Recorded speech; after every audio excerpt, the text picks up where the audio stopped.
सहयोगी मनोज्ञा हमें जानकारी दे रही है जिन इलाकों में अलर्ट जिस तरह से अटैक हुआ था, हमला हुआ था, किस तरह की स्थिति है, कुछ अपडेट के साथ वो हमारे साथ है। जी मनोज्ञा। छेड़ोगे तो छोड़ेंगे नहीं, भारत ने ये बार बार पाकिस्तान को कहा है, लेकिन पाकिस्तान को बार बार यही बात नहीं समझ में आती है। तो अब समय आ गया है उसे समझाने का। पहले दिन यानी कि 7 मई की रात को जब भारत ने पाकिस्तान के आतंकवादी ठिकानों पर हमला किया तो ये साफ कर दिया कि हमने यूनाइटेड नेशंस चार्टर को किसी भी तरह से उसकी उल्लंघन नहीं किए हैं।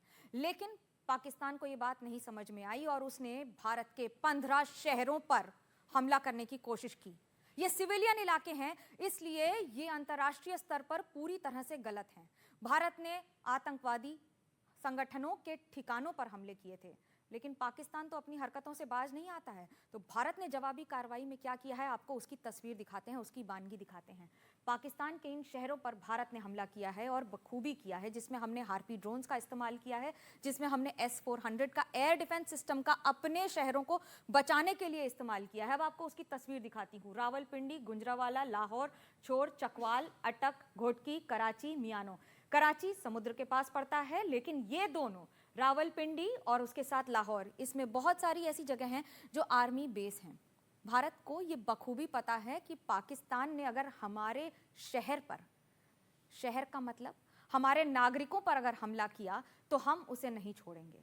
हार्पी ड्रोन्स का इस्तेमाल, जिनकी रेंज 100 किलोमीटर से ज़्यादा की होती है, अब आप कल्पना कीजिए कि भारत से ये ड्रोन चले हैं और लाहौर और रावलपिंडी में जो आर्मी बेस हैं उनके पास जाकर हमने बढ़िया डैमेज किया है। डैमेज का मतलब कि पाकिस्तान को अब इसका स्वाद मिल जाएगा कि वो किससे उलझने की कोशिश कर रहा है।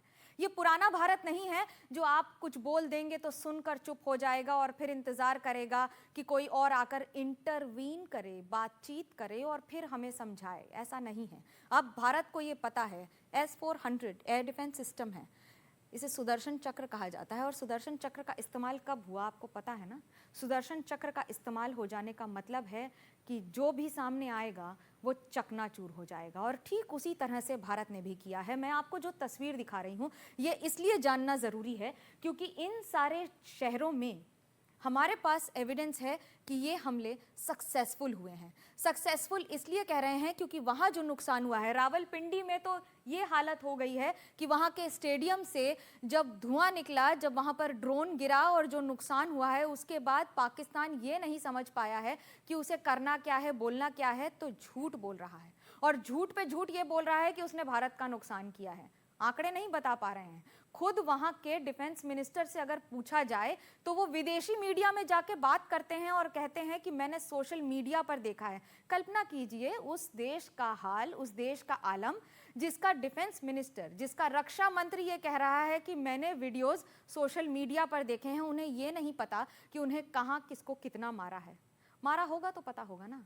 वो इतना पिट चुके हैं, पाकिस्तान इतना पिट चुका है और अभी और पिटेगा।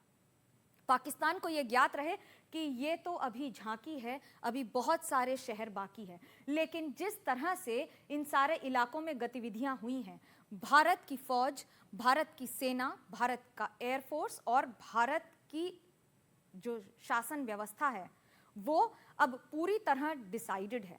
फैसला हो चुका है कि इस बार अगर एक बार और पाकिस्तान ने कदम बढ़ाया तो पाकिस्तान की ओर से एक हमला होगा, लेकिन भारत की ओर से जवाबी कार्रवाई रुकेगी नहीं।